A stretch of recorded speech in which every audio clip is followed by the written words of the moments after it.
Pertama awal ketika kita membuka Corel, kita akan dibawa ke lembar kerja kosong seperti ini. Nah, di sini kita bisa mengatur ukuran kanvas yang akan kita pakai. Bisa atur ukuran A3, A2, dan sampai ukuran berapapun sesuai kebutuhan kita. Kalau tidak ada patokan ukuran ya biasanya defaultnya pakai ukuran A4 aja udah cukup kok. Itu adalah ukuran standar pada umumnya ketika kita membuka new project pada CorelDRAW. Di sebelah kiri ini terdapat tool bermacam-macam tool ya. Ini adalah namanya toolbox yang berisi bermacam-macam tool atau alat. Pada CorelDRAW bagian ini berisikan alat-alat yang membuat dan memodifikasi objek. Jadi di sini kita bisa membuat sesuatu dan bisa memodifikasi sesuatu. Standarnya toolbox letaknya pada di lembar kerja sebelah kiri, sebelah sini, tapi bisa dipindah posisinya dengan mendragnya ke tempat yang kita inginkan. Kalau pengen memindah-pindah kita tinggal drag saja ya, sesuai yang kita inginkan, mau sebelah bawah, sebelah atas, sebelah kanan, dan lain. Tapi pada umumnya defaultnya dia akan berada di sebelah kiri. Oke, pertama kita akan bahas tool. Yang pertama ini namanya adalah pick tool. Pick tool adalah tools untuk menyeleksi atau mengubah ukuran objek pada lembar kerja di CorelDRAW. Fleksibel aja sih fungsinya pick tool di sini. Saya contohkan di sini, saya membuat kotak. Nah, nanti dia akan ada titik-titiknya seperti itu ya, titik berapa ini, 1 2 3 4 5 6 7 8 10 sama tengah. Sini kita bisa ngubah-ngubah ukurannya, mau di rotate, mau di miring-miringin, mau ditarik ke atas atau tarik ke bawah seperti ini. Itu bisa, itu memakai pick tool. Lanjut adalah shape tool. Nah, di shape tool ini adalah fungsinya untuk mengatur node. Node itu titik-titik terkecil pada sebuah objek atau kurva. Saya contohkan seperti ini. Kita membuat kotak dulu ya. Nah, yang saya maksud titik-titik adalah yang ini, yang di pojok ini. Nah, untuk menambahkan titik kita tinggal klik 2 kali. Untuk mengurangi tinggal kita delete ya. Di sini saya ingin mengurangi. Tinggal delete nodes ini, atau kita tekan delete pada keyboard, nanti akan hilang seperti ini. Contoh lagi. Nah, seperti ini. Itu fungsinya shape tool, yaitu untuk mengedit sebuah node atau garis, itu pakai shape tool. Lanjut lagi ada knife tool, crop tool. Crop tool adalah tool yang dapat digunakan untuk memotong sebagian dari objek pada lembar kerja CorelDRAW yang tidak diinginkan. Dalam tool ini tersimpan 4 jenis tool berbeda yang fungsinya saling berkaitan, yaitu crop, knife, eraser, erase, dan virtual segment delete. Tool ini tidak memiliki tombol shortcut ya, tapi ya biasanya tool-tool ini, tool yang crop, knife, dan lain-lain itu biasanya tidak sering digunakan dalam dunia mendesain maupun membuat vektor art ya, jarang digunakan. Jadi kita langsung skip saja, nanti kalian bisa coba-coba sendiri di rumah. Lanjut kita ada zoom tool. Seperti ini saya contohkan membuat kotak, kita pilih zoom tool atau tekan tombol Z. Nah, kita seperti ini, atau kalian bisa pakai mouse, scroll pada mouse bisa kok, nggak perlu pakai shortcut. Jadi ya lebih gampang pakai mouse. Lanjut lagi ada freehand tool, namanya juga freehand ya, dia seperti tool lazy pada Infinite Design, atau kalau di Photoshop freeform tool ya, bebas lah. Nah, tidak seperti pen tool. Kalau freehand tool dia kebalikan dari pen tool. Tool tersebut adalah freehand, 2 point line, bezier, artistic media, pen tool, B, spline, polyline, serta 3-point curve. Nah, biasanya yang sering digunakan dalam tool ini adalah pen tool, maka kita contohkan memakai pen tool saja ya. Seperti ini contohnya untuk membuat lengkungan. Nah, ini memakai pen tool. Kalau freehand dia bebas seperti ini, membuat garis bebas, coret-coretan. Jadi kebalikan dari pen tool, ingat ya. Oke, untuk tool-tool yang lainnya yang ada di freehand ini kalian bisa coba juga sendiri nanti seperti apa ya. Kita lanjut ke tool berikutnya. Yang berikutnya ada tool Smart Fill Tool.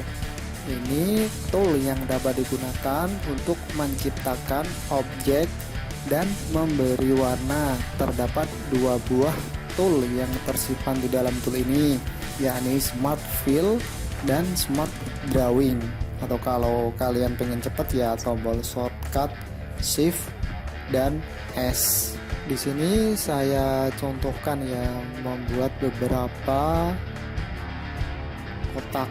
Nah, di sini saya pisahkan beberapa ruang. Jadi Smart Fill Tool ini akan kedetek pada satu ruang. Ruang maksudnya contohnya seperti ini. Kalau kotak ini kan dia satu ruang, maka dia akan memberi warna pada satu ruang tersebut. Nah, di sini juga satu ruang, dia akan memberi warna. Di sini satu ruang ya, jadi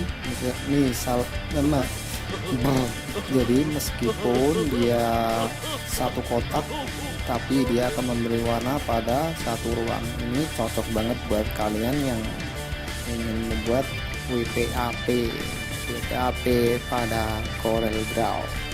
Makanya Smart Fill Tool, jadi cepat saja ya, kurang lebih seperti ini. Kalian pasti paham lah. Untuk lebih jelasnya bisa kalian praktekkan sendiri. Lanjut ada Rectangle Tool atau membuat kotak ya, atau tekan F6 pada keyboard. Nah, seperti ini ya, karena dari tadi saya membuat kotaknya pakai Rectangle Tool. Ada juga di sini Ellipse Tool, lalu bisa tekan F7 pada keyboard. Fungsinya untuk membuat lingkaran. Kalau kalian pengen lingkaran yang sempurna, kalian tinggal tekan Shift pada keyboard, nanti dia akan membentuk lingkaran yang sempurna. Kalau kalian tidak tekan, maka dia akan meleot-leot seperti ini, tidak simetris ya, tidak sempurna. Kalau kalian tekan Shift atau Shift, dia akan sempurna. Kurang lebih seperti itu. Di bawahnya lagi ada polygon. Nah, di polygon ini ada banyak nih, ada polygon start dan lain-lain. Kalian bisa otak-atik. Kita langsung cepat saja. Ketiga fungsi ini ya sama sih, sama yang di bawahnya juga. Itu adalah tool-tool tambahan untuk membuat objek yang sudah disediakan oleh Corel Draw-nya sendiri. Kalau tanda panah seperti ini ya, jadi ya keempat tool ini adalah tool yang sudah disediakan oleh Corel Draw. Bentuk-bentuknya jadi untuk membuat kotak, membuat lingkaran, membuat diagonal, membuat panah dan lain-lain, kalian bisa pakai tool yang ini ya, gampang, kalian semua pasti paham lah. Lanjut lagi ada tool yang inti untuk membuat teks, yaitu text tool. Text tool adalah tool yang digunakan untuk menyisipkan teks dalam lembar kerja Corel Draw dengan tombol shortcutnya yang cepat, bisa tekan F8 pada keyboard. Saya contohkan untuk membuat teks, kita ketikkan sembarang aja ya. Nah, untuk membesarkan teks kalian bisa pakai tool yang paling atas itu ya, fleksibel. Untuk yang tadi kita bahas untuk membesarkan dan mengecilkan sebuah objek, itu pakai itu untuk. Nah, untuk merubah fontnya kalian bisa tekan di sini dan kalian bisa ubah font sesuai dengan kalian. Kalau font size ini adalah ukuran, kita biar tahu ukuran, oh ini ukuran berapa sih, jadi kita bisa tahu ya. Kalau untuk membesarkan secara manual kita pakai itu, Pick Tool, paham ya, gampang kok. Lanjut lagi ada table tool ya. Table ini ya namanya juga table tool ya, untuk membuat table. Udah gitu aja untuk menyisipkan table. Di sini pun kita bisa mengatur tabelnya mau berapa baris, mau ada kotak berapa, itu bisa kita atur. Ini jarang kita gunakan kok dalam untuk mendesain, jadi ya kita langsung skip saja kali ya. Lanjut lagi ada parallel dimension. Parallel dimension ya seperti ini contohnya. Untuk membuat dimensi, jadi dia ada ukurannya. Contoh, saya ingin membuat kotak dan saya pengen tahu ukuran kotak ini berapa. Misal ini saya contohkan, ini buku ya. Nah, kita bisa pakai ini parallel dimension, kita bisa tarik ke sini.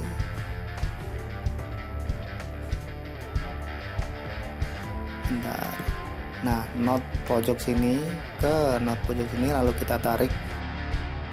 Lalu kita tarik ke bawah, nanti dia akan otomatis muncul ukuran yang sebenarnya. 133 70 mm. Dan di atas pun otomatis kan sama ukurannya, yaitu 133 70 mm. Oke, paham pastilah. Lanjut lagi ada straight line connector tool. Adalah tool yang digunakan untuk membuat garis antara dua objek untuk menghubungkannya. Di dalam tool ini terdapat 4 macam tool, yakni straight line connector, right angle connector, right angle rounded connector, serta edit ancol. Tool ini jarang kita gunakan dalam mendesain atau membuat vektor art, jadi kita skip saja dan langsung ke tool berikutnya. Tool yang ini blend tool adalah tool yang dapat digunakan untuk memadukan dua objek atau lebih dalam lembar kerja. Dalam tool ini tersimpan 7 macam tool yang fungsinya saling berkaitan antara tool satu dengan yang lainnya. Tool-tool yang dimaksud adalah blend, contour. Kalau blend itu dia untuk membuat atau menggandakan beberapa objek ke objek lain. Nanti saya contohkan. Dan contour ini adalah untuk membuat outline. Distort untuk menghancurkan objek. Drop shadow untuk mengasih bayangan. Envelope, estado, dan yang lainnya adalah transparansi. Transparansi untuk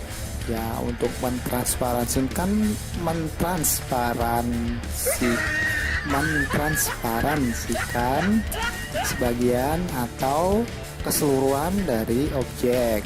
Tool tersebut tidak memiliki tombol shortcut untuk mengaksesnya secara cepat.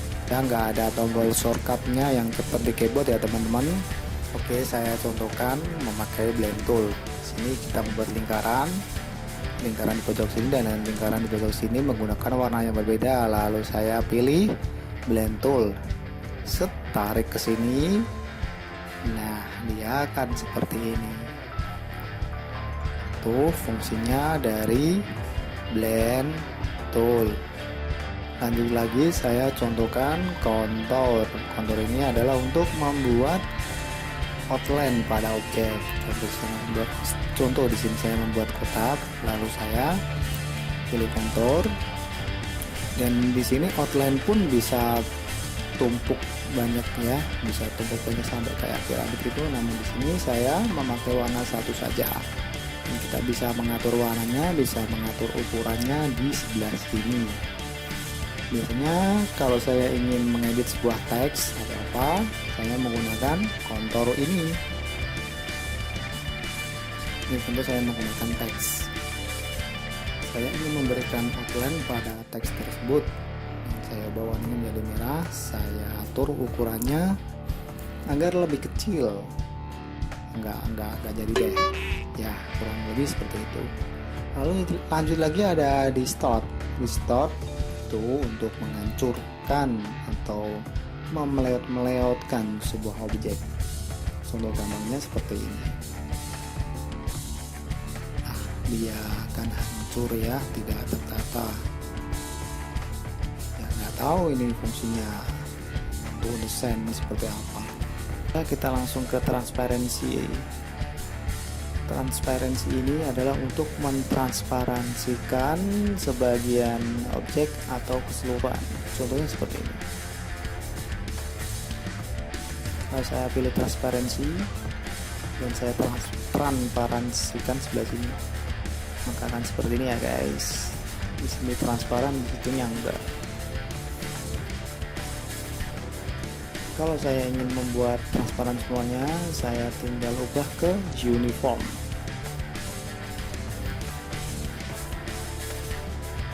Nah, dia kuningnya transparan ya, seperti ini.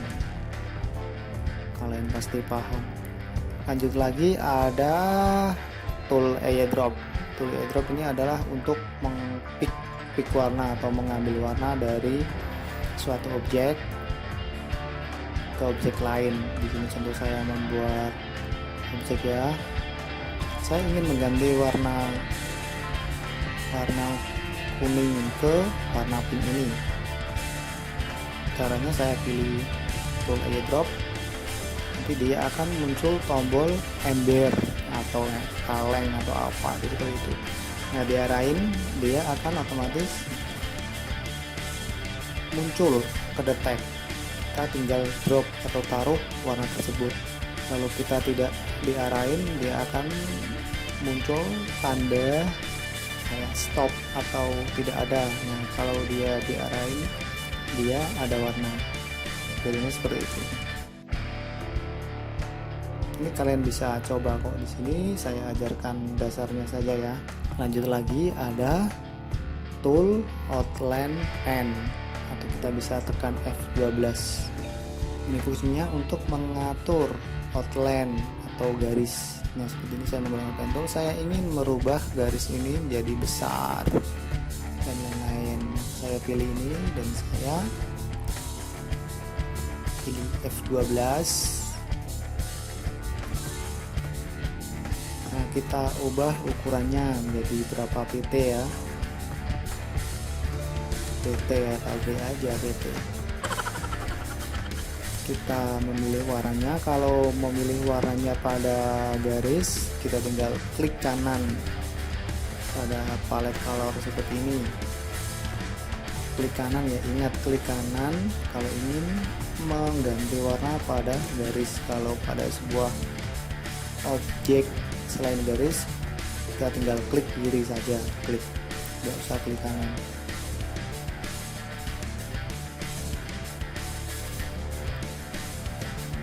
Saya ingin mengganti warna, nah seperti ini kita klik kanan. Kita pun juga bisa mengubah ukurannya di sini, jadi ya fleksibel. Kita bisa ukuran di sana, kita bisa ganti ukurannya di sini. Lanjut, kita ada uniform tool. Contohnya seperti ini. Saya ingin memberi warna beberapa warna di sini ya. Di uniform tool ini kita bisa mengganti beberapa warna, jadi sampai 10 warna pun kita bisa. Atau kalau di Infinite Design namanya gradient tool. Kalau ingin mengubah beberapa warna, ini dua warna, kemudian gradasi dua warna. Kalau ingin beberapa warna, kita tinggal sini pilih custom. Nah, kita tinggal pilih warna di sini. Kita klik dua kali di sini. Kita atur warnanya. Nah, seperti ini jadinya. Ya, seperti gradient lah, kalian semua mesti paham. Lajunya lagi ada interactive fill. Fungsinya hampir sama sih seperti yang gradient tool itu ya. Jadi ya nggak perlu dibahas secara rinci. Oke, saya simpulkan di sini tool yang paling penting dalam pembuatan vektor art maupun desain yang biasanya saya pakai adalah yang pertama pick tool, pasti wajib. Yang kedua adalah shape tool. Yang ketiga adalah pen tool. Yang keempat ya ini yang objek-objek yang sudah disediakan oleh CorelDRAW, keempat itu ya. Rectangle tool, ellipse tool, polygon tool,